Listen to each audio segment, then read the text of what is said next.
Estábamos conversando de la Política Nacional Minera 2050 con el ministro de Minería y uno de los puntos muy relevantes de esta hoja de ruta es la inclusión femenina en la industria. Alcanzar, de hecho, un 30% de la participación femenina en el sector minero a 2050 es una de las metas que se plantea esta política.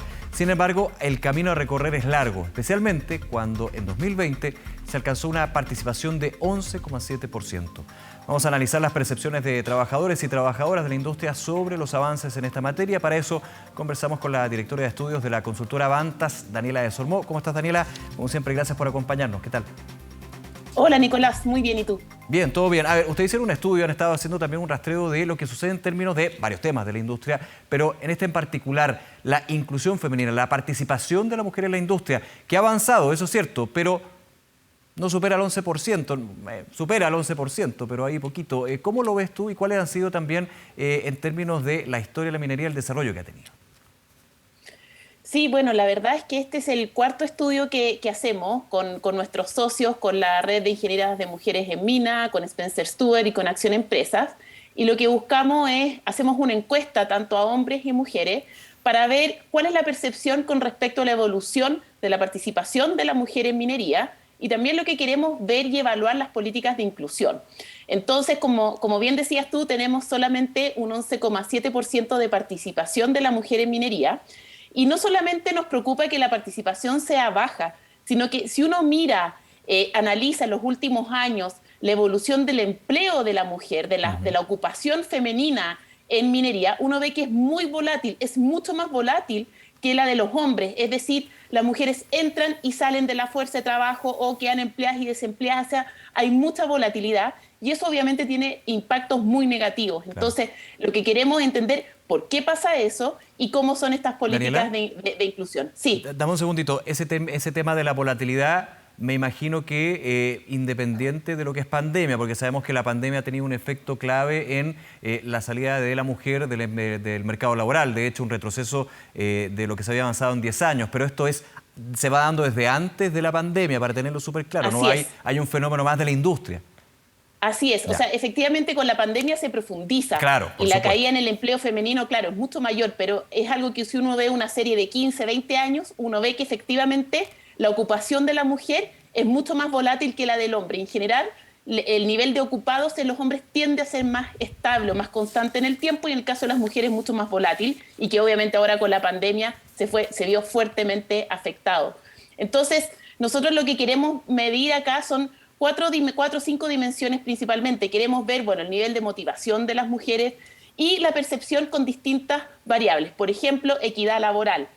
¿Qué piensan las mujeres con respecto a las remuneraciones, con respecto al desarrollo profesional, con la posibilidad de obtener cargos de liderazgo, con respecto al desarrollo profesional, al compromiso de liderazgo de los jefes, por ejemplo? Y en esta ocasión incorporamos una nueva dimensión que tiene que ver con el impacto del COVID. Este estudio, como te decía, es cuarta vez que se hace, pero en esta edición incorporamos una pregunta abierta porque queríamos medir cuál fue el impacto del COVID en las mujeres y compararlo a su vez con el impacto en los hombres.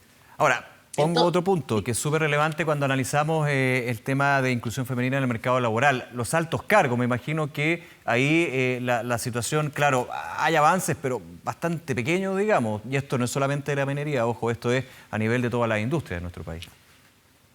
Así es, en el caso es bien generalizado, pero si uno ve en la minería, obviamente hay situaciones es más complejo. O sea, estamos hablando también de trabajo en condiciones más extremas, en turnos, te fijas, en ubicaciones más lejanas. Entonces, obviamente eso también dificulta la participación de la mujer. Y por otro lado, uno piensa que la pandemia también ha aportado, ha ayudado también a dar más herramientas, mayor flexibilidad, también lo que es el trabajo a distancia, que también eso permite también una mayor flexibilidad, y eso es algo que refleja la encuesta. En este caso, por ejemplo, nosotros vemos en general, si comparamos con el año pasado, en general hay una mejor percepción con respecto a la equidad.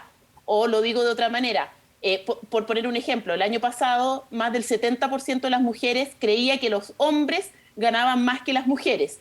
En la encuesta este año ese porcentaje baja a cerca de un 65%, es decir, pero todavía vemos que hay brechas importantes, mientras que si le preguntamos a los hombres tienen en general una mayor percepción de equidad. un 30, un 40% dice, no, efectivamente los hombres ganan más que las mujeres, Claro. pero en su mayoría creen que tienen mayor equidad. Entonces, vemos amplias brechas entre lo que son las percepciones de mujeres y hombres, a pesar de que en el tiempo igual estas brechas se han ido disminuyendo.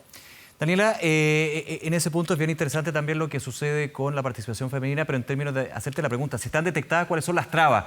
Pueden ser multifactoriales, eso es cierto, y también obedeciendo a un aspecto, una mirada más general de las industrias en Chile, pero en la minería, ¿hay trabas que se vayan o obstáculos para la inclusión femenina en la industria que se vayan repitiendo, que sea más evidente? Bueno, como te decía, efectivamente en la minería la naturaleza del trabajo en minería es muy complejo y es distinto a otras industrias. En algunos casos se asemeja, por ejemplo, a la industria de la construcción. En general en la construcción uno también encuentra un bajo nivel de participación femenina versus, por ejemplo, los servicios. En la minería tiene obviamente una naturaleza que en muchos casos son en ubicaciones más lejanas, condiciones más extremas, en turno, y como generalmente y en nuestra sociedad el rol de cuidado de los hijos, de adultos mayores, de tareas del hogar, etcétera, está más asociado a la mujer, entonces por eso dificulta la entrada de la mujer en minería. Y de hecho, en la pregunta, por ejemplo, hacemos una pregunta abierta de cuál es el mayor impacto que el COVID, la pandemia del COVID, ha tenido tanto en mujeres y como hombres. Y las mujeres lo que más contestan tiene relación con compatibilizar la agenda laboral con el cuidado de los hijos, el cuidado de adultos mayores, en el fondo con las tareas del hogar. En cambio, los hombres contestan que la mayor dificultad es, en primer lugar, mucho trabajo, es decir, agendas copadas, y el tema de las relaciones interpersonales, y más abajo en la escala de prioridad contestan el tema del hogar. Entonces, eso te muestra que efectivamente las mujeres todavía tenemos que hacernos cargo de un montón de otras cosas, además del trabajo, y eso obviamente es una barrera que entorpece que pueda haber una mayor participación femenina. Daniela Desormeaux, muchísimas gracias por acompañarnos, un tema tan importante que, como decíamos al comienzo, es parte de esta Política Nacional Minera 2050, que tiene varios aspectos, entre ellos impulsar lo que es la participación femenina en la industria, con el aporte también que pueden entregar ahí. Muchas gracias. Muchas gracias a ustedes, que estén bien. Chao. No olvides suscribirte a nuestro canal de YouTube.